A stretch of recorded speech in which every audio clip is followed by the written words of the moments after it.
সঙ্গে দেখা হলো, জনহীন প্রান্তর, সেখানে গ্রাম নাই, বাড়ি নাই, পাহাড় আর মরুভূমি, কিন্তু একটা লোককে দেখতে পেলাম। ওই লোকটা কেমন, মেয়েদের মাথায় যেমন চুল হয় লম্বা লম্বা, ওই লোকটার গোটা বডিতে ওই রকম লম্বা চুল রয়েছে, অতএব গোটা শরীরটা চুলে ঢাকা রয়েছে, তার মুখ টুক একদম পুরা ঢাকা। সে আবার আমাদের সঙ্গে কথা বললো, ও রাসূলের সাহাবী। আমি আমার বক্তব্য শুরু করার আগে আপনাদের সামনে আমি কয়েকটি কোরআনের আয়াত পড়েছি এবং হাদিসে নববী থেকে একটা হাদিস পেশ করেছি, যেগুলোকে সামনে রেখে খুব স্বল্প সময়ে কয়েকটি কথা বলবো বলে নিয়োগ করেছি। ইনশাআল্লাহ, ওমা তৌফিকে ইল্লা বিল্লাহি আলাইহি তাওয়াক্কালতু ওয়া ইলাইহি উনীব। তবে আমি বক্তব্য শুরু করার আগে দুটি কাজ করে নি, আপনারা একটু ধ্যান দেবেন। এরা কেন দাঁড়িয়ে আছে একটু জিজ্ঞেস করে নি, কারণ আমার পাশেই দাঁড়িয়ে আছে, হয়তো বা আমি ওদের কাছে ঋণী আছি, পয়সা টয়সা পাবে, নামলে পয়সাটা নেবে, এই জন্য দাঁড়িয়ে আছে নাকি। ওদিকে যাবে না, সোজা হাঁটবে, সোজা হাঁটবে, কারণ যে কটা এখানে দাঁড়িয়েছিল কেটে পড়েছে, একজনও বসছে না। জি ভাই, বসেন। আপনারা একটু কাছে আসেন, আমার দিল চাইছে আপনারা আমার কাছে হন, ফাঁকা ফাঁকা লাগছে, এইখানটাতে কিছু মাল দেওয়া দরকার। আসেন, আপনারা সামনে আসেন, সামনে আসলে এমনি লোক কম। আবার এত রাত কেন করলেন? এগুলো জালসা 11টায়, সব জালসা 11টায় শেষ হচ্ছে। নদিয়াতে আপনাদের যা লোক, আর 50 গুণ লোক, এই মাঠে জায়গাই হবে না। 11টায় শেষ হলো, কারণ এখন শীতটা খুব জাঁকিয়ে উঠেছে। সব মানুষ কথাগুলো শুনতে পেল না, বাড়ি চলে গেল। বয়স্ক মানুষ, অসুস্থ মানুষ, যারা ভেবেছিল খানিক দুটা কথা শুনবো, পেল না, চলে গেল। কারণ শরীর তো আর মানবে না এত চাপ শীতকে নিতে, বিধায় তারা চলে গেছে। যে কয়জন বসে আছে কষ্ট করি আছে। বাপজি, আপনার সামনে জায়গা ফাঁকা, ওটা পুরা করেন। উঠেন বাপ, শোনা, কত মহব্বত করে কথা বলছি, আপনারা উঠেন, উঠেন। মা বোন একটু ধৈর্য ধরেন। ওইখানে ছেলেগুলো, বাবা চলে এসো, ভিতরে এসো, ভালো লাগবে। সোনামানিক, আল্লাহ আমাদেরকে বলা এবং শোনার থেকে বুঝার তৌফিক দান করুন।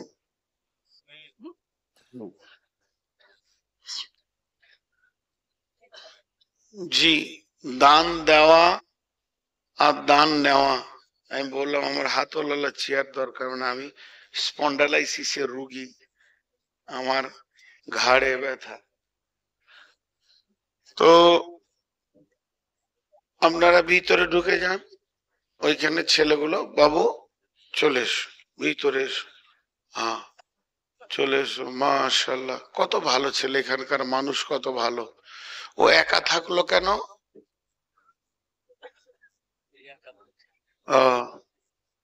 ঠিক আছে, আমরা সকলে একবার বলি আলহামদুলিল্লাহ। জি, হাসি কান্নার পালা। আজকে আমি আপনাদের সামনে যে হাদিসটা পড়েছি সেটাই হচ্ছে মেন বক্তব্যের বিষয়। মা বোনেরা ধীরে ধীরে চলে যাচ্ছে, কারণ অত্যন্ত শীত, তাদের বাড়ির লোক বাড়িতে চলে গেছে, তারা যেতে বাধ্য। আর জালসাটা হচ্ছে 20 তারিখে, মানে আমার হাতে সময় মাত্র 1 ঘন্টা আছে। তো 1 ঘন্টার মধ্যে আমি যতটুকু পারবো আপনাদেরকে দিব ইনশাআল্লাহ। কিয়ামত হবে, আমি কিয়ামতের কথা বলবো না। গতকালকে আমার বক্তব্যের বিষয় ছিল কিয়ামতের মাঠটা কি অবস্থা হবে, আর সেখানে মানুষ কিভাবে দাঁড়িয়ে থাকবে, তাদের কাছে একটার পর একটা নোটিশ পৌঁছাবে আল্লাহর কাছ থেকে, সেইগুলো কিভাবে পৌঁছাবে, আর তারা সেইগুলোকে আল্লাহর কাছে এসে কিভাবে জবাবদিহি করবে, এই দৃশ্যটা গতকালকে আমার বক্তব্যের বিষয়বস্তু ছিল। ইটাহারে গ্রামটার নাম কচুয়া। আজকে আপনাদের সামনে তার পূর্বের লক্ষণ মানে মুমূর্ষ পৃথিবীর লক্ষণটা আপনাদের সামনে তুলে ধরছি। এই যে আজকে এটা জালসা হচ্ছে, গতকালকে যখন বাঁশগুলো প্যান্ডেলগুলো টাঙ্গা হচ্ছিল তখন ভাষাটা হচ্ছিল জালসা হবে, আর আজকে জালসা হচ্ছে। আগামীকাল কেউ যদি আপনাকে জিজ্ঞেস করেন গ্রামে জালসাটা খবর কি, বলে হয়ে গেল। তিনটে আলাদা হলো, হবে, হচ্ছে, হয়ে গেল। তো কিয়ামত হচ্ছে শুরু, স্টার্ট। এখন 50,000 বছরে একটা দিন হবে, তো কিয়ামত কদিন হবে এই নিয়ে আবার মুফাসসিরিনদের মধ্যে মতান্তর এসেছে। কিয়ামত হবে 3 দিন, 7 দিন, 1 দিন। তো একদিনটাই বেশি মজবুত। পৃথিবীর 50,000টা বছর লাগবে তবেই কিয়ামতটা হবে। এখন যে জালসাটা হলো, আমার আগে ছিলেন মতিউর রহমান উমরি, তার আগে ছিলেন আব্দুস শাকুর, তার আগে কে ছিলেন আমি আর জানি না। এইভাবে কিন্তু এটা যখন শুরু হলো তখন বিসমিল্লাহ দিয়ে বাচ্চা ছেলে তো হোক কেউ হোক একটা গজল কিরাত বলেছে। তো কিয়ামতের স্তরগুলো আস্তে আস্তে বাড়বে। সূর্য যখন প্রথম উঠে সেই তাপটা থাকে না, যদিও গ্রীষ্মকাল, যখন ও আস্তে আস্তে উঠতে থাকে ওর প্রখরতা খুব বাড়তে থাকে। তো কিয়ামত শুরু হবে ধীরে ধীরে ধীরে ধীরে। এখন বিশ্ব নবীকে নানান ভাবে প্রশ্ন করা হতো, বিভ্রান্ত করা হতো, বিভ্রান্ত। যেমন একটা কথা বলি, ডিটেকটিভ, এটা ইংরেজি ভাষা। ডিটেকটিভ এটা একটা পড়াশোনা। কেউ আর্টস পড়ে, কেউ কমার্স পড়ে, কেউ সায়েন্স পড়ে, কেউ আবার ল পড়ে। ল মানে আইন, উকিল হবে। এইভাবে পড়াশোনার এমডি আছে, বিজনেস ক্লাস কেউ পড়াশোনা করে। এইভাবে পড়াশোনা, হোটেল ম্যানেজমেন্ট নিয়ে পড়াশোনা হয়। যত রকম পড়াশোনা আছে তার মধ্যে যারা খুব মেধা ছেলে তাদেরকে ডিটেকটিভ পড়তে দেওয়া হয়। কেন দেওয়া হয়? ডিটেকটিভে যারা পড়াশোনা করে পাশ করে তারা গোয়েন্দা বিভাগে কাজ করে। গোয়েন্দা তদন্ত, গোপন থেকে গোপন তদন্তকে বের করে। তো গোয়েন্দা বিভাগে যারা কাজ করে তাদের একটা শব্দ খুব বেশি তারা ব্যবহার করে, কেন। হিন্দিতে কিউ, বাংলাতে কেন। একটা মার্ডার হলো, কেন হলো? তো আপনার নামটা কেসে দিয়ে দিয়েছে, তুমি ছিলে কেন? বলে আমি মাঠ গিয়েছিলাম। তখনই মাঠ গেলে কেন? সকালে মার্ডার হলো, তুমি বিকালে মাঠ গেলে না কেন? ওই টাইমই গেলে কেন? বলে তখনই তো আমার জরুরি দরকার ছিল। জরুরি দরকারটা হলো কেন তখন? এই যে কেন, কেন এমন একটা জিনিস ওর গলাতে আঙ্গুল ভরে ভিতরের মাল বের করার মতো কাজ হয়। তো যখন ও একটা কথাকে 4 বার জিজ্ঞেস করবে, উল্টা পাল্টি করে ঘুরিয়ে ওই একটাই কথা, তখন ও একবার বেফায়েস হয়ে একটা কথা বলে দেবে, ওর উপরে কেসকে জমাবে। এটা হচ্ছে ডিটেকটিভের কাজ। আর এই কাজগুলো বেশিরভাগ বেঈমানরা করে, ইমানদাররা করে না। তো রাসূলুল্লাহ সাল্লাল্লাহু আলাইহি সাল্লামকে বড় বড় আলিমরা, আলিম সাধারণ পাবলিক লয় এত বেশি প্রশ্ন করতো, ডান দিকে বাঁ দিকে উত্তর দিকে দক্ষিণ দিকে উল্টা পাল্টি এটা সেটা ওইটা, যাতে করে ওর মুখ থেকে বেরিয়ে যায় আর ছাড়ো তো বকিও না, বলবে এ তাহলে নবী নয়, এ নবী নয়। ক্লান্ত হয়ে গেল, এ নবী নয়, প্রশ্নের উত্তর দিতে পারল না। এটা কোরআন বলেছে, এইভাবে প্রশ্ন করত। এখন আপনার একটা প্রশ্ন থাকবে, তিনি এখন নতুন রসুল বা নতুন নবী, এখন তো কোরআনই নাজিল হলো না সম্পূর্ণ, হাদিসই হলো না, তা আলেম পাওয়া গেল কোথা? জি, আলেম পৃথিবীর শুরু থেকেই আছে। কেন? যে সেই জামানার যে কিতাবগুলো ছিল, তৌরাত, ইনজিল, জবুর, সেই আলেম ছিল। এটা বুখারীর হাদিস, যা আল হিবর ফাসালা রাসূলুল্লাহ সাল্লাল্লাহু আলাইহি ওয়াসাল্লাম, একজন হিব্র, হিব্র বলতে পাদরি, নাসারাদের আলিম, খ্রিস্টানদের আলিম, আল্লাহর নবীর কাছে এসে ফাসালা প্রশ্ন করলেন। প্রশ্নতে সে কি বলছেন? ইয়া মুহাম্মদ, হে নবী মুহাম্মদ, তুমি নিজেকে নবী বলে দাবি করছো, হাল তাদরি কদরুল্লাহ, তুমি যে এত বড় নিজেকে পণ্ডিত বলছো, আখিরি পয়গম্বর বলছো, তো একটিবার বলো, তুমি কি আল্লাহর ক্ষমতা সম্পর্কে কিছু জানো? জিজ্ঞেস করছে রসুলকে। উনি তখন তো জওয়ান। বিশ্বনবী শুরু করলেন বলতে, সূরা জুমারের আয়াতগুলো পড়তে শুরু করলেন। বিসমিল্লাহির রহমানির রহিম, ওয়ামা কদরুল্লাহ হাক্কা কদরিহি ওয়াল আরদু জামিআন কবজাতুহু ইয়াওমাল কিয়ামাতি ওয়াস সামাওয়াতু মাতবিয়াতুন বিয়ামিনিহি সুবহানাহু ওয়া তাআলা আম্মা ইউশরিকুন, ওয়া নুফিকা ফিস সূরি ফাসাইকা মান ফিস সামাওয়াতি ওয়া মান ফিল আরদি ইল্লা মান শাআল্লাহু সুম্মা নুফিকা ফীহি উখরা ফাইযা হুম কিয়ামুন ইয়ানজুরুন। এই আয়াতগুলো যখন পরপর পড়তে শুরু করেছে, তখন ওর চোখ চরক কাজ। কি বলছে রে?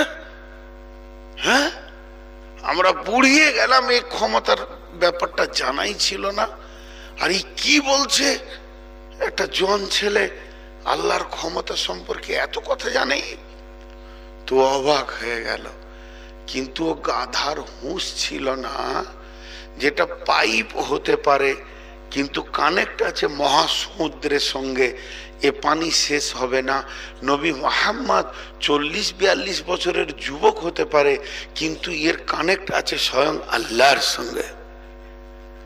এ গাধার সে হুঁশ ছিল না, তো অবাক হয়ে গেল। তো বন্ধু, আবার একটা প্রশ্ন, ওয়ায়াকুলুনা মাতা হাযাল ওয়াদু ইন কুনতুম সাদিকিন। নবীজি আপনাকে বলছে, এই সাবধান, কিয়ামত হবে। আরে ভাই সাবধান, ও আল্লাহর গোলাম সাবধান, আমার উম্মত সাবধান, কিয়ামত আসছে, বিচার হবে, সেদিন বিচার দিতে হবে।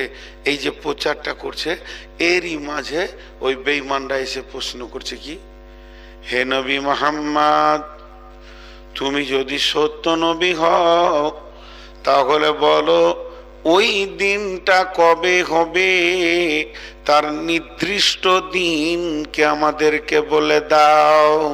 ওয়ায়াকুলুনা মাতা হাযাল ওয়াদু ইন কুনতুম সাদিকিন।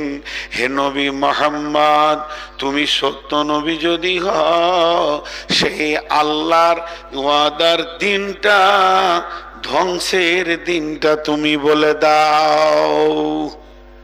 হ্যাঁ, আল্লাহ তাবারাক ওয়া তাআলা বললেন, নবী হে, আমি তোমাকে বলছি তুমি বলে দাও, কুল ইন্নামাল ইলমু ইনদাল্লাহি ওয়া ইন্নামা আনা নাযীরুম মুবিন।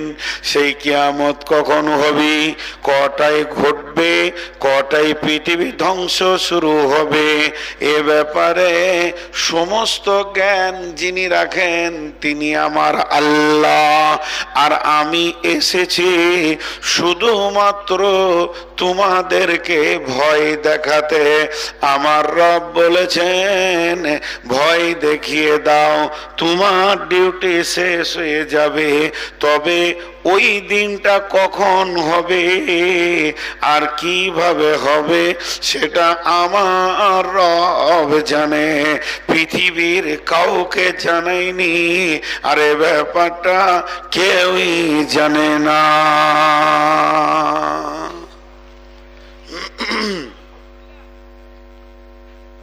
শ্রোতাদের ধৈর্য পর্যন্ত, ধৈর্য হারিয়ে গিয়েছে, এবার শেষ করে দিই। ওই যে শ্রোতা, ওটাও তো শ্রোতা না, ওটা শ্রোতালয়, ক্রেতা বিক্রেতা ছিল, খামকা রাত বেশি করে, মানুষ বোঝে না। আমাদের বর্ধমানে সব থেকে যেটা বড় জালসা হয় দুটো বক্তা, আর মোটামুটি জালসা গুলা একটা বক্তা। গ্রামের দেশালি ইমাম মজ্জেন এদেরকে নিয়ে 8টা পর্যন্ত 10টা পর্যন্ত চালাবে, মেন বক্তাকে 9টায় দিবে, 11টায় শেষ। যা, এগুলো হচ্ছে ভালো। এর আবার দাঁড়ালো কেন? পয়সা পাবে আমার কাছে? শোনা, বসো বসো, বসলে ভালো হয়। আপনারা যদি দুটো বসেন তা মনে হবে লোক দুটো বেশি আছে। জি ভাই, এবার দেখেন সূরা নাবাতে আবার কেমন ওদের কুবুদ্ধি, বেঈমানদের। এই বেঈমানদের সারা জীবন খালি কুটবুদ্ধি করে করে করে করে চলেছে। আম্মা ইয়াতাসাআলুন,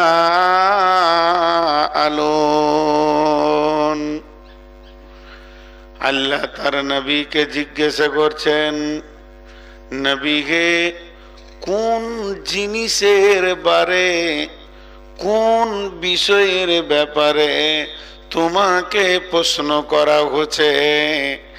আনিন নাবাইল আযীম, কঠিন খবর, এর থেকে বড় খবর আর নাই।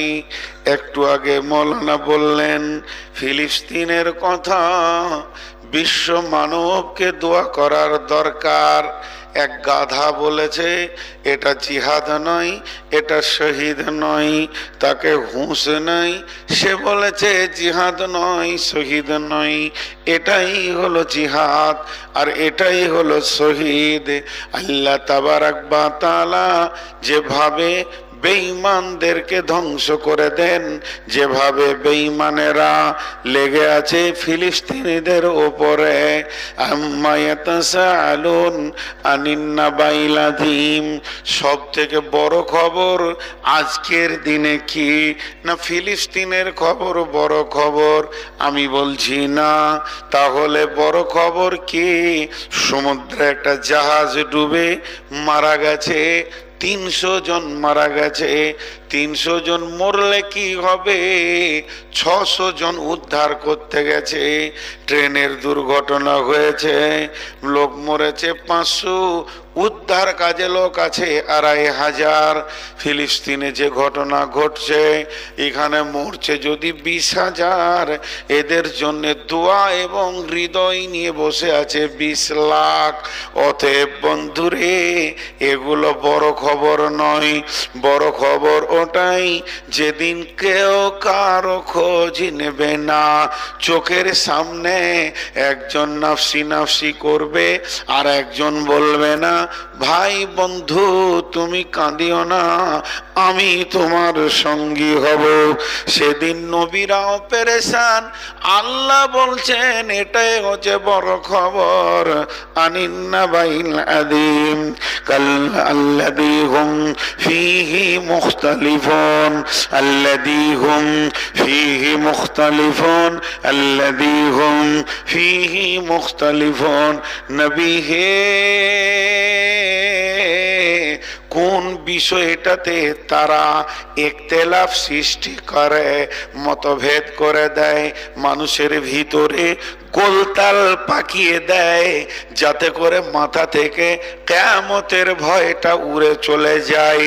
এই রকম গোলতাল পাকায় ওই বেঈমানেরা, ওই কাফেরেরা, ওই মুশরিকেরা মুসলমানদের ভিতরে বিভ্রান্ত সৃষ্টি করে। আল্লাহ বলছে ওদেরকে বলে দে কাল্লা সায়ালামুন সুম্মা কাল্লা সায়ালামুন, একদিন তোরা জানতে পারবি, নিশ্চয় একদিন তারা জানতে পারবে, নিশ্চয় জানতে পারবে, একদিন তারা জানতে পারবে, নিশ্চয় একদিন তারা জানতে পারবি। একজন মুফাসসির বলেছেন ও ऐसा एक दिन है अगर कमी हो जाए तो पूरा करने का दोबारा मौका नहीं मिलेगा। জি ভাই, এই ধরেন 4টা ডিম আছে, আমি কমিটিকে বলছি ভাই এটা বেচে দেন, আমার দরকার আছে। কত দাম হলো? বলে 4 10 40 টাকা। পকেটে হাত ভরলাম, 30 টাকা আছে, দিলাম। আচ্ছা দিচ্ছি, দাঁড়ান, আমার গাড়িতে টাকা আছে, দিয়ে দিচ্ছি। এটা একটা মৌকা পাচ্ছি আমি। হ্যাঁ, টাকা নাই, ফোন পে আছে, মেরে দিচ্ছি, একটা মৌকা পাচ্ছি। কিন্তু কিয়ামতের মাঠে যদি তিল পরিমাণ কম হয়ে যায় নেকি, তো মৌকা পাওয়া যাবে না। আল্লাহ বলছে এটা হুঁশ রাখিস, সেই দিন কেউ কারো খোঁজ নেবে না। এখনই যদি একটা রেল অ্যাক্সিডেন্ট হয়ে যায়, এখানে আপনারা বাড়িতে কেউ বসে থাকবেন না, দৌড়বেন সব, চল দুটা মানুষকে ধরে বের করি, উদ্ধার করি। তারা তো হাত পা ভেঙে পড়ে আছে, কিন্তু সেই দিন কেউ কারো খোঁজ নেবে না এবং কেউ কাউকে পুরা করবে না। এর নাম হচ্ছে কিয়ামত।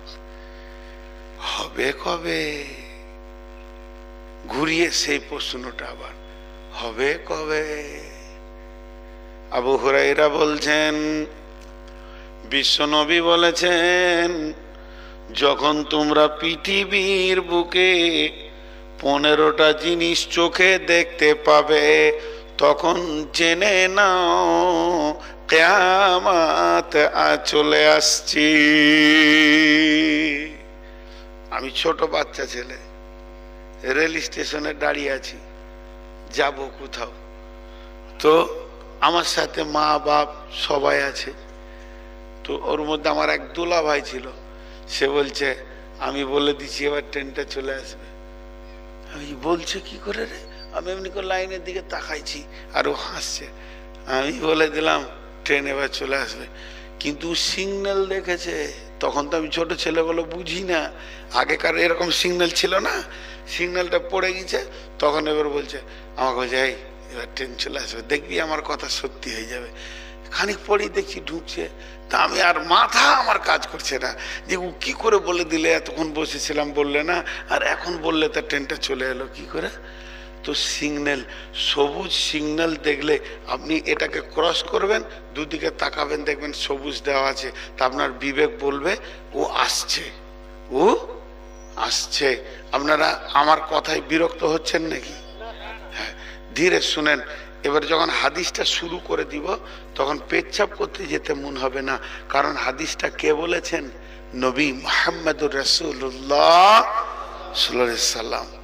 জি, দুঃখ করিয়েন না, কারণ ওয়াজ মাহফিলে চোখের পানি আসবে, মানুষের বিবেকের চেতনার দরজা খুলবে, মানুষের হৃদয়ে আল্লাহর ভয় আসবে, জাহান্নামটা 1 মিনিটও চোখের সামনে আসবে। মা বাপের নামে দান করবে তো ছেলের চোখের পানি আসবে।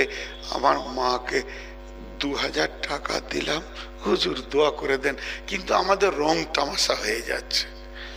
জি, না আল্লাহ এটা বরদাস্ত করবে, না রসুল এইভাবে করেছেন, না এটা আদায় কালেকশনের কোনো পদ্ধতি, কিছু খুঁজে পাচ্ছি না। কিন্তু আমি আপনাদেরকে বলছি একটু হৃদয় দিয়ে শুনেন হাদিসটা। হাদিসটা আমার কথা নয়, আমি তো একটা গাধা, আমি একটা বাঁদর, বাঁদর না হলে কি চেয়ারে বসি, এত মানুষ নিচে বসে আছে, আমার মূল্য নাই। বেঈমান যদি পৃথিবীতে দেখবেন তো আমাকে দেখেন, আমার মতো বেঈমান কেউ নেই। কিন্তু যে কথাগুলো বলছি এগুলো রসুলের। তো আপনারা যে কোটা লোক আল্লাহওয়ালা ইমানদার বসে আছেন, শুধু আল্লাহ এবং রসুলকে ভালোবাসেন বলে বসে আছেন। এখন যদি আমি আর আমার বিবির গল্প ধরে নিতে সব পালিয়ে যাবে, বলে তুই থাক আর তোর বউ থাকুক, আমরা যাই। কিন্তু আল্লাহ এবং রসুলের কথা হচ্ছে, তো মুখতালিফ ইখতালিফ করছেন, ভয় দেখাচ্ছেন। তো 15টা জিনিস আল্লাহ রসুল বলছে, বইটা এনেছো? আচ্ছা, যখন তুমি দেখতে পাবে তখন জানো সবুজ সিগন্যাল লেগে গেছে। সেই 15টা কি কি? ইযা তুকিজাল ফাইয়্যুদু বালান ওয়াল আমানাতু মাগনামান ওয়াজ যাকাতু মাগরামান তুআল্লিমা লিগাইরি দ্বীন আতার রাসূলু ইমরাতাহু আক্কা উম্মাহু আদনা সাদিকাহু আকসাবাহু জাহারাতিল আসওয়াতু ফিল মাসাজিদি সাদাল কাবিলাতা ফাসিকুহুম জাইমুল কওমি আরদুলুহুম ওয়া উকরিমার রাজুলু মাখাফাতা শাররি জাহারাতিল কায়নাতু ওয়াল মা'দিফু সুরিবাতিল খুমুরু লিবাসুল হারিরি লানা হাদিহিল উম্মাতু আউয়ালুহা। মাইকম্যান জেগে আছে না ঘুমিয়ে গেছে? শোনা, মাইকম্যান জেগে আছে। ওই খালি একটু বক্সে সাউন্ড দিতে বলো, আমার গলা বসে আছে তো, বক্সে সাউন্ড দিতে বলো। জি, খুব জোরে উঠাইও না, ফের ভয় খেয়ে যাবে। ঠিকই আছে, এটা মানুষ বোঝে না। আমরা তো বক্তা মানুষ, শরীর যেন সবসময় টাল খায়, কোনো কোনো জালসায় যে ঘুমিয়ে যায়। এবার উঠাইতে যে যাই, মানে না উঠেন, আমি তো স্বপ্নে বাড়িতে আছি, আর এমন করে উঠাইছে যে 2 মিনিট খালি কোথায় আছে, এটা সিস্টেম নেই। আল্লাহ রসুল বলছে ঘুমন্ত মানুষকে উঠানোর নিয়ম, ওর মাথায় হাত দিয়ে নাড়ো, ওর মাথা তেমনি এমনি করো। ও যখন জেগে যাবে তখন ধুমকাও। অনেক মাদ্রাসাতে আছে ফজরের আজান হয়, ছেলেরা ঘুমিয়ে থাকে, লাঠি করে মারে, খবরদার না, আগে ওকে জাগাও, ওঠ রে ওঠ রে, এই মিজানুর ওঠ। ও যখন উঠে বসবে, এই যাবি তুই, নাহলে মারবে, তারপরে মারেন। ঘুমের অবস্থায় মেরে দিলে আরেকটা ঘটনা ঘটে যেতে পারে। কথাটা ঠিক বললাম না? হ্যাঁ। তো যদিও মাইক তো একটু এর 15টা কি কি, যদি 15টার ব্যাখ্যা শুরু করে দিই, এক একটাকে যদি আধ ঘন্টা করে করি তাহলে 7.5 ঘন্টা লাগবে, আর যদি 15 মিনিট করে করি 3.5 ঘন্টা লাগবে। আমি খালি গুনিয়ে দেবো। আল্লাহ রসুল বলছেন, যখন জনসাধারণের মাল নেতারা লুটে খাবে, আমানতের খেয়ানতি চলবে, যাকাতকে জরিমানা মনে করবে, কোরআনের শিক্ষা বাদ দিয়ে জেনারেল শিক্ষার পেছনে ছেলেদেরকে নিয়ে গার্জেনরা দৌড়বে, মাকে ধুমকে কথা বলবে, বা বন্ধুকে আপন নিকট আত্মীয় বানাবে, বাপকে ঝিড়কে কথা বলবে, মসজিদে জোরে জোরে গল্প করবে, এবং গায়ের নেতা হবে লম্পট, লুটেরা, চোর, ডাকাত, চরিত্রহীন, লুচ্চা। এরা বিচার করবে, মানুষকে মানুষ সম্মান করবে তার মারের ভয়ে। ডিগ্রির কোনো মূল্য থাকবে না, ঘরে ঘরে গান বাজনা বেড়ে যাবে। আমার উম্মত সে নাম করবে আমি নবী মুহাম্মাদের উম্মত, তার হাতে মদের বোতল থাকবে, রেশমের পোশাক পরবে, এবং এই দুনিয়া রেশমের পোশাক পরবে, আর মানুষ মানুষকে সম্মান করবে তার মারের ভয়ে। আর কি করবে? লানা হাদিহিল উম্মাতু আউয়ালুহা, এই জামানার উম্মত আগেকার উম্মতকে লানত দেবে। দেখেন 15টা বলে দিলাম, এগুলো চলছে কি চলছে না? জি, লানা হাদিহিল উম্মাতু আউয়ালুহা মানে বুঝেন কিছু? একটা কথা বলেন, আগেকার যুগের লোক সাদা সিধে বোকা, সাদা বোকা ছিল, এখনকার ছেলেরা খুব চালাক, তাই না ভাই? একবার হ্যাঁ না বলেন? তাই যদি হলো তো নবীগুলো তো আগেই ছিল, তাহলে ওরা বোকার দলেই পড়লো। হযরত আদম আলাইহিস সালাম থেকে নিয়ে শেষ নবী পর্যন্ত ওটা বোকার দলে পড়লো, আর এই মাতাল কটা চালাকে পড়লো। এইটাই আল্লাহ রসুল বলছে, ওরা এত গুনাহ করবে তারপরে আমাদের উপর আবার লানত করবে যে ওরা বুদ্ধি কম ছিল, বরং বিচক্ষণ ছিল আগেকার লোক। इस जमाना के लोग झूठ को आयब हुनर समझते हैं और साच को आयब समझते हैं। আপনি এখানে বসে আছেন, দুটো ছেলে লড়ালড়ি করছে ওখানে, তার মধ্যে একটা ছেলে দোষ আর একজনের দোষ নাই, আর আমি এসেছি লাঠি হাতে করে, এই ঝামেলা করছিস কেন তুই? কিন্তু যে ছেলেটার দোষ সে তখন বলছে ওই আগে ওকে মেরেছে, জি আমি এখানে বসেছিলাম ও এসে আমাকে লাত মেরে দিলে। এমন করে বললে যার দোষ ও আবার দু লাঠি খেলে। আপনি বলছেন ছেলেটা চালাক কত রে, আসলে চালাক নয়, ওই হলো বোকা। মিথ্যা কথা যে বলে সে কোনোদিন চালাক হতে পারে না, সে বোকা হয়। সাহাবীরা সত্য কথা বলতেন, সাজা নিয়ে নিতেন, ও হলো চালাক। এই যে যতগুলো লোক আপনারা বসে আছেন, আপনাদেরকে ওই যে ছেলেটা দাঁড়িয়ে আছে ও বোকা ভাবছে, ও ভাবছে যে বোকা কটা বসে আছে, আমি চালাক দাঁড়িয়ে আছি, আমি কেন বসবো? ও সামাজিক ভাবছে নিজে।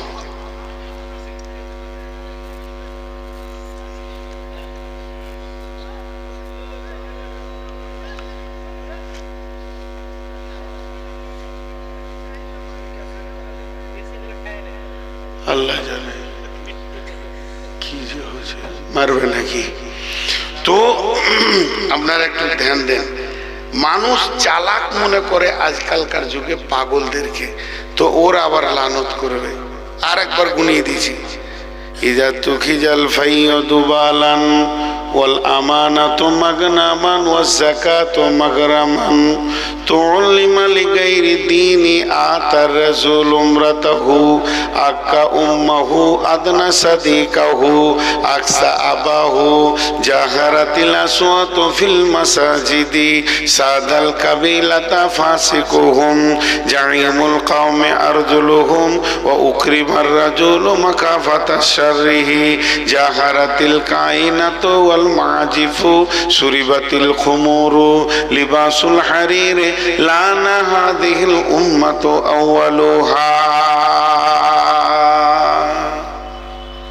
এখন একটা কথা আপনাদেরকে আমি জিজ্ঞেস করব, বুঝে উত্তর দিবেন। এখানে বাঁশ আসছে, ভটভটি গাড়ি করে বাঁশ নামিয়ে দিয়ে চলে গেল, আবার একটা ভটভটি করে এসে তিরপল নামিয়ে দিয়ে চলে গেল। খানিক পর দেখছি একটা ভটভটিতে চলে আসছে মাইক। তো এইটার মানে কি জালসা হচ্ছে না হবে? আর এখন সব টাঙ্গা হয়ে গেছে, শ্রোতা বসে আছে, বক্তা বকছে, এটা হচ্ছে না হবে? হচ্ছে। এবার আমি যে হাদিসটা আজকে আপনাদেরকে শোনানোর জন্য শুরু করেছি, হাদিসটা বর্ণনা করছেন হযরতে হুযায়ফা। ও মা আমার, বোন আমার, হুযায়ফা ইবনে উসাইদিল গিফারি একজন সাহাবী, বিখ্যাত সাহাবী। তিনি হাদিসটা বর্ণনা করছেন। তিনি বলছেন যে আমরা নাহানু নাযকুরু, আপনাদের যেমন মসজিদ ওই রকম মসজিদে বসে আমরা গোল করে আপোষে আলোচনা করছি। আলোচনার সাউন্ডটা কেমন হচ্ছে? ফিস ফিস ফিস ফিস করে, তুই শোনা, ওদিকে এদিকে কি হবে রে, কি জবাব দিব রে, মানে ফিস ফিস করে আলোচনা হচ্ছে। আর যত আলোচনা চলছে তত ওদের মুখটা লাল হয়ে যেছে আর ঠোঁটগুলো শুকিয়ে যেছে। এটা কে চাওয়ালা ঢুকছে কেন? ওকে কে বললো ঢুকতে? আজীব ব্যাপার। ও আবার ঢুকছে তো মনে হচ্ছে ডন ঢুকছে। মানা করছি তো মনে মনে ভাবছে যে ও কি করবে। এটা আমার নসিব, আমি উঠলেই চাওয়ালাদের মাথা কিটকিট করে। আবার ও এমন জায়গায় চাটা নামালো যে ওখানে সবসময় 5টা লোক থাকবে। আর আমার চোখের সামনেই থাকবে। এই যে আজীব ব্যাপার ভাই, তোকে হাত ধরে বলছি তুই এখান থেকে যা, মেলাতে চলে যাও ভাই আমার, যাও। কমিটির লোক আপনারা দেখেন ওখান থেকে সরান। তো ওরা যত আপোষে কথা বলছে ওদের ঠোঁটগুলো শুকিয়ে যাচ্ছে। একটা মানুষ যখন খুব ভয় খেয়ে যায় যে অবস্থাটা হয়, ওই সাহাবীগুলোর সেই অবস্থা হচ্ছে। আল্লাহর নবী হুজরা থেকে দেখে নিয়েছেন যে ওরা মসজিদে কি গল্প করছে। হালাকে মসজিদে বসে গল্প করা নিষেধ, দুনিয়াবি আলোচনা করা নিষেধ, আর ওরা গল্প করছে এটা দেখে ফেলেছে। আল্লাহর নবী হুজরা থেকে বের হলেন, বের হয়ে 1 পা 2 পা 3 পা করে যেতে যেতে ওদের কাছে গিয়ে পৌঁছে গেলেন। ওদের কাছে পৌঁছানোর পর আল্লাহর নবী প্রশ্ন করে বসলেন। নবীজি যে ভাষাটা বললেন, মা তাজকুরুনা, হুযায়ফা রে তোমরা কি আলোচনা করছো বলো, তোমাদের আলোচনার চক্র কি চলছে, তোমরা কোন বিষয় নিয়ে এত গভীর আলোচনায় রয়েছো যে তোমাদের মুখ শুকিয়ে গেছে, তোমাদের মুখ লাল হয়ে গেছে, মনে হচ্ছে যেন তোমাদেরকে ভীত সন্ত্রস্ত অবস্থায় রয়েছো। হযরতে হুযায়ফা বলছেন, আমরা একা উত্তর দিলাম না, আমরা যতগুলি বসেছিলাম সকলে একসঙ্গে রাসূলকে উত্তর দিলাম। কলু, আমরা যৌথ কণ্ঠে বললাম, নাজকুরুস সাআতা ইয়া রাসূলুল্লাহ, আমরা কিয়ামতের আলোচনা করছি। কিয়ামতটা কেমন ভাবে শুরু হবে রে, আর ওখানে তো উঠতেই হবে বাধ্য। ওয়াইদাল কুবুরু বুসিরাত, সেদিন কবরবাসীদেরকে তোলা হবে।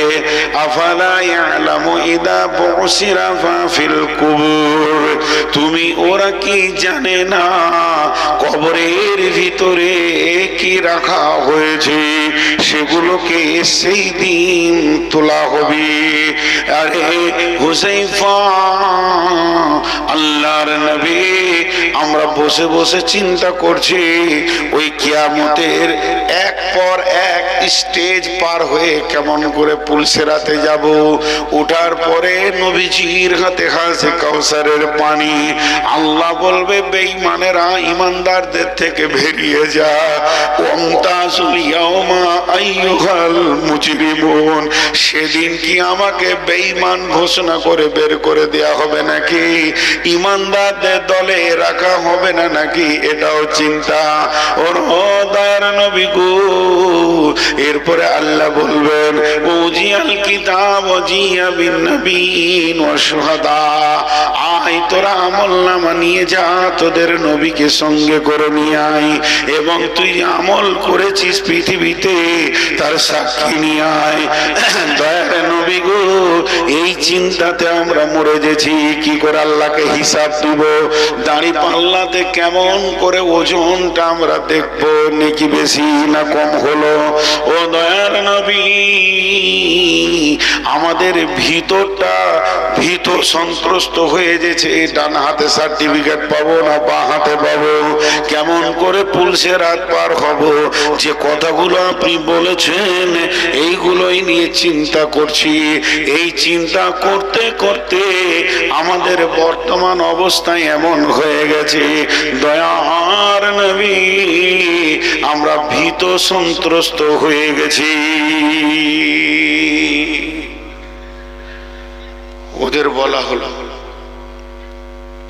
এখন বিশ্বনবী উত্তর দিচ্ছেন, কি বলছেন দেখেন,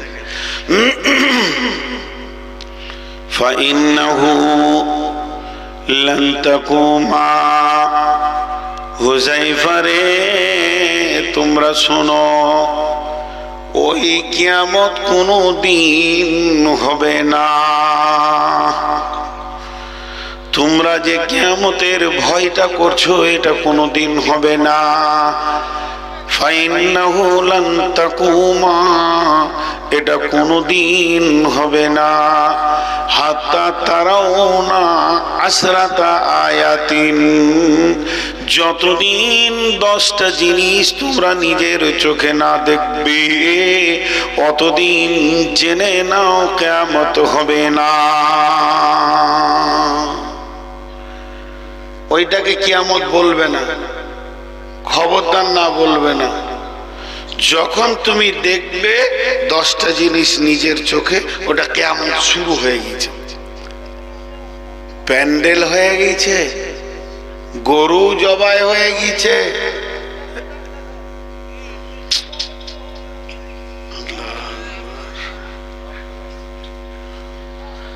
রান্নাও হয়ে গেছে, বক্তাও চলে এসেছে মসজিদে, সব কিছু হয়ে গেছে। তারপরও আল্লাহ জালসা ধ্বংস করতে পারেন কি পারেন না? পারেন।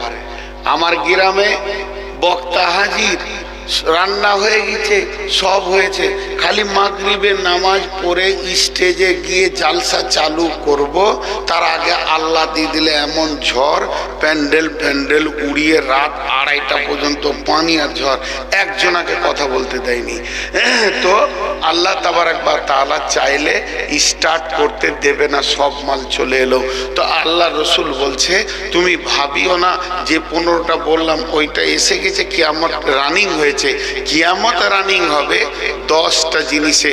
যখন এগুলো চোখে দেখতে পাবে তখন জেনে নাও যেটা রানিং কিয়ামত। নাম্বার 1, এই 10টা জিনিস ধৈর্য ধরে শুনেন।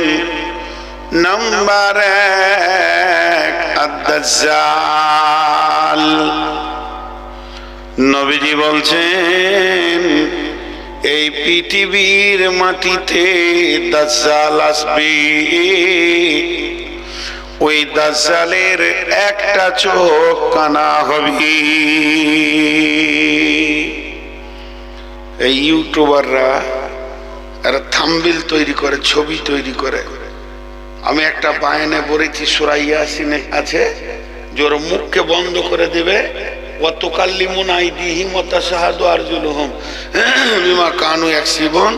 তোমার মুখ বন্ধ হয়ে যাবে, হাত কথা বলবে, পা সাক্ষী দেবে।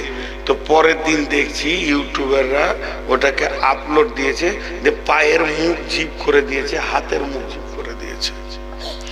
আল্লাহ এদেরকে মাফ করুন। এরা যে কত কাটিং করতে জানে আল্লাহ জানে।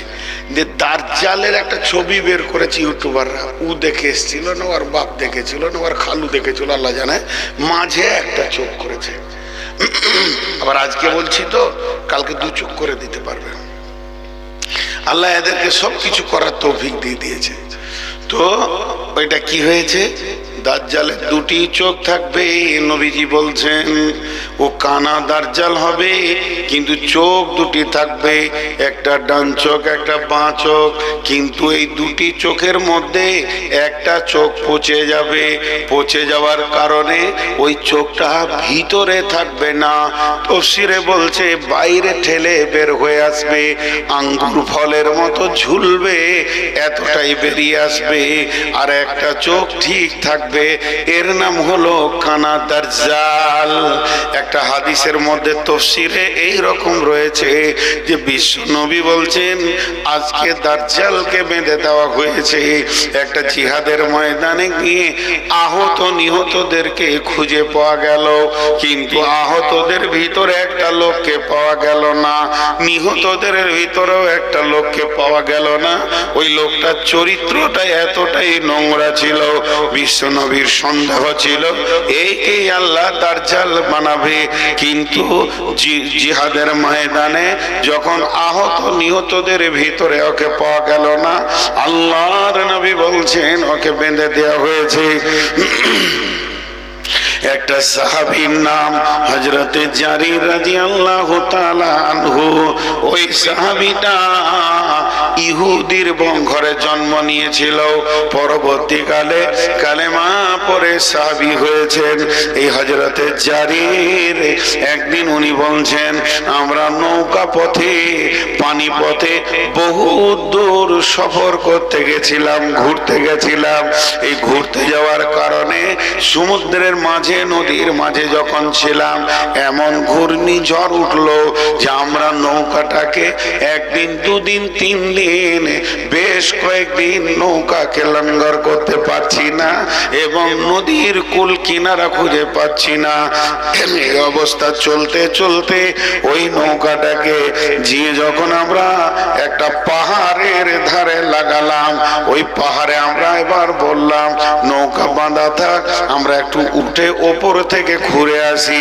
নৌকা থেকে বের হয়ে পাহাড়ের ভিতর দিয়ে জঙ্গলে আমরা রাস্তা দেখতে পেলাম। এই রাস্তায় যেতে যেতে যেতে যেতে রাস্তার মধ্যে একটা লোকের সঙ্গে দেখা হলো, জনহীন প্রান্তর, সেখানে গ্রাম নাই বাড়ি নাই, পাহাড় আর মরুভূমি, কিন্তু একটা লোককে দেখতে পেলাম। ওই লোকটা কেমন, মেয়েদের মাথায় যেমন চুল হয় লম্বা লম্বা, ওই লোকটার গোটা বডিতে ওই রকম লম্বা চুল রয়েছে, অতএব গোটা শরীরটা চুলে ঢাকা রয়েছে, তার মুখ টুক একদম পুরা ঢাকা। সে আবার আমাদের সঙ্গে কথা বললো, ও রাসূলের সাহাবী, তোমরা কোথা থেকে এসেছো, তোমরা কে? এরা বললো আমরা মক্কা থেকে এসেছি, আমাদের এই অবস্থা, আমরা আমাদের নৌকাকে লঙ্গর করার জায়গা খুঁজে পাইনি, এসে পাহাড়ের ধারে আটকে গেছি। বলে তোমরা কে? বলে আমরা হলাম অমুক, এখানে আমরা বেড়াতে এসেছি। বলে তোমরা ঠিক জায়গায় এসেছো, ঠিক পাহাড়ে তোমরা পৌঁছে গেছো, আর একটু আগিয়ে যাও। আগিয়ে যাওয়ার পর পাহাড়ের ভিতরে একটা গর্ত দেখতে পাবে, ওই গর্তর সুলুঙ্গের ভিতরে গিয়ে দেখবে একটা লোককে চার হাত পায়ে শিকলি দিয়ে বাঁধা আছে, এটাই হলো দাজ্জাল। হযরতে জারির বলছেন আমরা সেই পর্যন্ত গিয়ে পৌঁছালাম, তার সঙ্গে কথা শুরু করলাম, সে আমাদের সঙ্গে কথা বলতে লাগলো।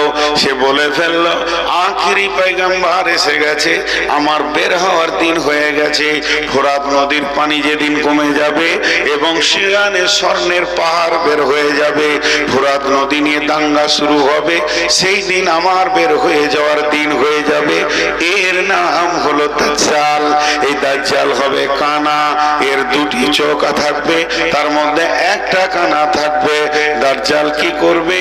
সারা পৃথিবী সে ভ্রমণ করবে, তার কাছে থাকবে জান্নাত, তার কাছে থাকবে জাহান্নাম। সে মুহূর্তের ভিতরে মানুষকে মারবে, কাটবে, আবার জীবিত করবে। তাকে যে আল্লাহ বলবে জান্নাতের ভিতরে ভরে দেবে, তাকে যে আল্লাহ বলবে না, একবার কাটবে আবার জীবিত করবে, আবার আল্লাহ দাবি করবে, এরপরে কাটতে যাবে আর পারবে না, সেখান থেকে পালিয়ে যাবে। নবীজি বলেছেন উম্মত খবরদার দাজ্জালের কাছে ফেঁসে যেও না। দাজ্জালকে মাসি বলা হয়, দাজ্জালকে মাসি বলা হয়, আর ঈসা আলাইহিস সালামকেও মাসি বলা হয়। কোরআনে ঈসাকে মাসি বলেছেন মাসি ইবনে মারিয়াম, মাসি ইবনে মারিয়াম, মারিয়ামের বেটা হলো মাসি, মানে ঈসা মাসি। আর এর নাম হাদিসে এসে মাসিহ ইবনে দাজ্জাল, দাজ্জাল মাসির বেটা দাজ্জাল। এ একটা ভয়ানক পৃথিবীতে আসবে, নিজেকে আল্লাহ দাবি করবে। এটা কত ভয়ানক, এটা কত ভয়ানক, এটা কত ভয়ানক, এটা কত ভয়ানক, এটা কত ভয়ানক। আল্লাহর নবী প্রত্যেকটি নামাজে দাজ্জালের ফিতনা থেকে মাপ চেয়েছেন।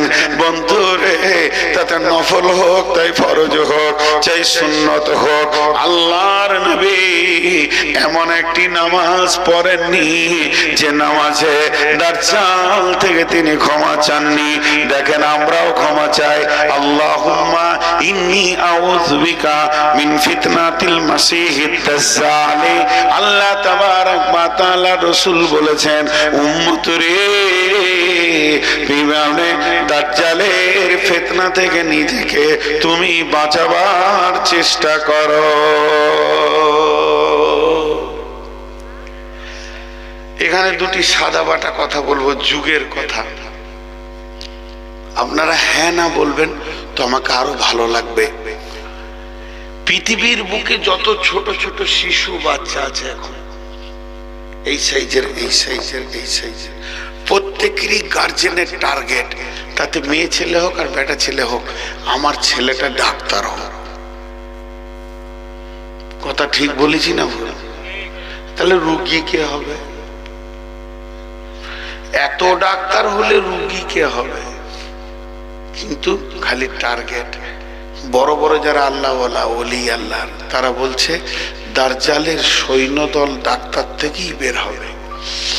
এখনকার ডাক্তাররা যারা বড় বড় আমেরিকাতে, ইংল্যান্ডে গবেষণা করছে, তারা আমার মতো আর একটা নূর মোহাম্মদ তৈরি করে দিচ্ছে। এই খালি শরীর থেকে একটা মাংস কোষ নেবে আর একটা নূর মোহাম্মদ বানাবে। কেন?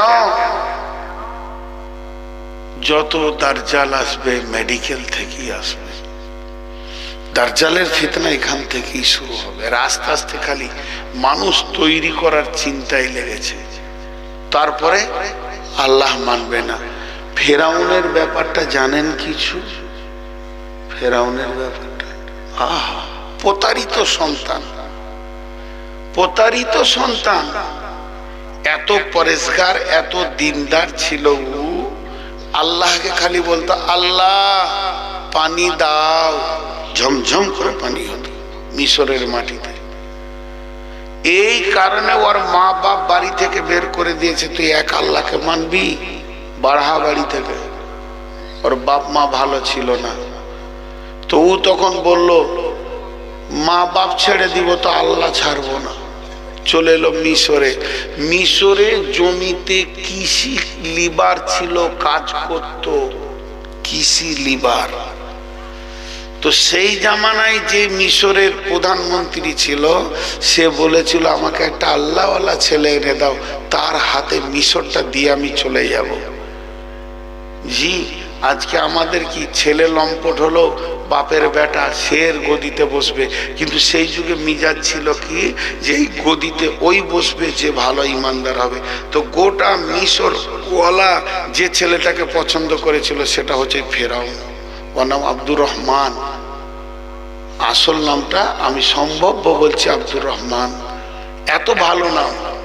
কিন্তু আমাদের যেমন দিল্লির গদিতে যে বসবে তাকে প্রধানমন্ত্রী বলবে, আর আরবে যে বসবে তাকে বাদশাহ বলবে, কুয়েতে যে বলবে তাকে বাদশাহ বলবে, আর যেখানে বসবে প্রেসিডেন্ট বলবে, প্রধানমন্ত্রী বলবে। তো মিশরে সেই জামানায় গদিতে যে বসতো তাকেই ফেরাউন বলা হতো। ফেরাউন মানে প্রধানমন্ত্রী, ফেরাউন মানে জালেম নয়। 13-14টা ফেরাউন আছে, সবাই প্রধানমন্ত্রী ছিল। তো ই যখন গদিতে বসলো আর ইয়ার দোয়াতে যখন আসমান থেকে পানি হচ্ছে, তোর পাশে এলো হামান। হামান ওকে ওর মাথাটাকে খেয়ে নিল। তোমার মতো দামি লোক কে আছে? তোমার মতো উন্নত লোক কে আছে? তুমি সমস্ত পূজাকে দেখা করতে বলো। আস্তে আস্তে বললো যে তুমি এক কাজ করো, প্রত্যেকটা পূজাকে যতগুলো দেশের নাগরিক আছে বলে দাও সকালে কাজে যাবে, তো তোমাকে যেন ধ্যান করে যায়, নাহলে মাঠে পানি হবে না। এরকম বাড়াতে বাড়াতে প্রত্যেকটা ঘরে তোমার মূর্তি রাখতে হবে, পূজা করতে হবে। শেষকালে ফেরাউনের মুখ থেকে বেরিয়ে গেল আমি আল্লাহ। বুঝে আসছে? অনেক লম্বা ঘটনা, শর্টে বলে দিলাম। ঠিক মতো বলতে গেলে 1 ঘন্টা লেগে যাবে। ই আল্লাহ বলে দিলে নিজেকে, যে পদস্খলন হয়ে গেল। তো দাজ্জালের অবস্থাটা ওই রকম। তো ভাইরা আমার, ওই দাজ্জাল পৃথিবীতে আসবে এবং বিশ্ব ভ্রমণ করবে। সেইটা মেডিকেল থেকে বের হবে, এমন কথা বলেছেন। কিন্তু বন্ধু, ওই দাজ্জাল কানা হবে। ফোরাত নদীর পানি বর্তমান কমতে শুরু হয়েছে, ওখানে স্বর্ণের পাহাড় বের হবে। আল্লাহর নবী বলেছেন, ওই সোনার পাহাড়টা যখন বের হবে, সমস্ত পৃথিবীর মানুষ ওই সোনার লোভে গিয়ে সেখানে লড়াই শুরু করবে। এমন বিশ্বযুদ্ধ লেগে যাবে, মানুষ মরবে, শেষ হয়ে যাবে, কিন্তু স্বর্ণ পাহাড় কেউ পাবে না। কিয়ামত শুরু হয়ে যাবে, এ পাহাড় নিয়ে কোনো লাভ হবে না। নবীজি বলেছেন, উম্মত তোমরা জানো ওই স্বর্ণের পাহাড়ের লোভে যেও না, তাহলে এই দাজ্জাল আসবে পৃথিবীতে। কানা দাজ্জাল সারা পৃথিবী ভ্রমণ করবে। আল্লাহ আমাদেরকে দাজ্জাল থেকে হেফাজত করুন, সকলে বলেন আমিন। নাম্বার 2, আদ-দুখান। কোরআন শরীফে একটি সূরা আছে, সূরাটার নাম হলো দুখান। দুখান মানে কি? ধোঁয়া। যখনই লকড়িতে আগুন জ্বালিয়ে দেবেন রান্না করার জন্যে, মা বোনেরা দেখতে পায় একটা কালো ধোঁয়া বের হয়। তো আল্লাহর নবী বলছেন, যখন রানিং কিয়ামত শুরু হবে, স্টার্ট হবে, 2 নম্বরে আসমান থেকে একটা ধোঁয়া জমিনে নেমে আসবে। ওই ধোঁয়াটা কালো ধোঁয়া হবে, এত ঘন ধোঁয়া হবে, মানুষকে দেখতে পাবে না। যখন কুয়াশায়, খুব ঘন কুয়াশা হলে একবার 10 হাতের লোককে যেমন দেখা যায় না, তেমনি ওই ধোঁয়াটা এত ঘন, এত জমাট, এত কালো হবে, মানুষ কাছের মানুষকে দেখতে পাবে না। এই ধোঁয়াটা এক জায়গায় হবে না, সারা বিশ্বকে ছড়িয়ে নেবে। কতদিন থাকবে ধোঁয়াটা? 1 দিন, 2 দিন, 5 দিন, 10 দিন নয়, এটা 40 দিন পৃথিবীতে অবস্থান করবে। এই ধোঁয়ার কারণে কোনো মানুষকে ঠিক মতো দেখতে পাবে না, সব যেন আচ্ছন্ন হয়ে থাকবে, ধোঁয়াতে পরিপূর্ণ হয়ে যাবে। ধোঁয়াটা 40 দিন অবস্থান করবে, তারপরে আস্তে আস্তে এই ধোঁয়াগুলি কেটে যাবে। বন্ধুরা আবার, তাই বর্তমান মুফাসসিররা কলম ধরে বলছে, সেটা তো অরিজিনাল ধোঁয়া আসবে, ও ধোঁয়া তো আসবেই আসবে।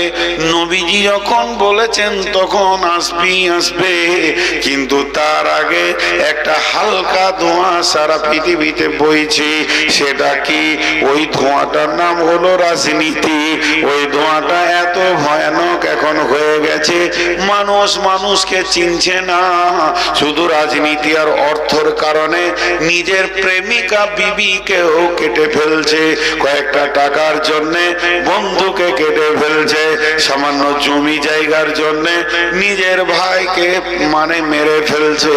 অতএব অর্থ এবং রাজনীতি নামে ধোঁয়াটা মানুষের দিলে দিলে এখন পৌঁছে গেছে।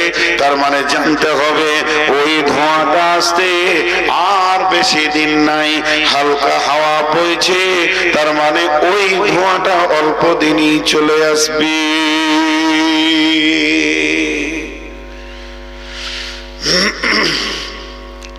10টা হবে, তার মধ্যে 2টা হলো, একটা দাজ্জাল আসবে আর একটা ধোঁয়া আসবে। নাম্বার 3, ওয়াদুব্বাতুল আরদি। পৃথিবীর বুকে একটা প্রাণী আসবে বন্ধুরে। দেখেন নবীজি কি বর্ণনা দিয়েছেন। এই প্রাণীটার নাম হচ্ছে দুব্বাতুল আরজি, জমিনের দুব্বাত বলা হয়েছে তাকে। কিন্তু প্রাণীটা দেখতে কেমন হবে? সামনে পা 2টা বাঁদরের মতো হবে, পেছনের পা দুটো উটের মতো হবে, বডিটা উটের মতো হবে, মুখটা মানুষের মতো হবে। ডান হাতে মুসার লাঠি, বাম হাতে সুলাইমানের আংটি থাকবে। এই প্রাণীটা এত গতি হবে, বিদ্যুতের থেকেও গতি হবে। মুহূর্তের ভিতরে গোটা পৃথিবীটা সে ঘুরে আসতে পারবে। এই প্রাণীটা সারা বিশ্ব চক্কর করবে। সেই জামানায় যত মানুষ বেঁচে থাকবে সবাই প্রাণীটাকে দেখতে পাবে। দেখতে পাবে না এমন কেউ নাই। এর মুসার লাঠির আঘাত সবাই পাবে। সুলাইমানের আংটি দিয়ে মানুষকে ক্ষত করবে। এই প্রাণীটা সারা বিশ্ব ভ্রমণ করবে। আল্লাহর নবী বলছেন এই প্রাণীটার নাম হচ্ছে দুব্বাতুল আরসি। এটা পৃথিবীর বুকে আসবে। এই হাদিসে একজনের নাম নাই, অথচ তার আগে সে এসে থাকবে। সেটা হলো ইমাম মেহেদী। ইমাম মেহেদী এসে থাকবে। ইমাম মেহেদী ইমানদারদেরকে নিয়ে গোছিয়ে দাওয়াতে তাবলীগের কাজ করবে, আর তখন এইসব শুরু হয়ে যাবে। জি, ইমাম মেহেদী। এরপর আল্লাহর নবী বলছেন وتخرج ياجوج وماجوج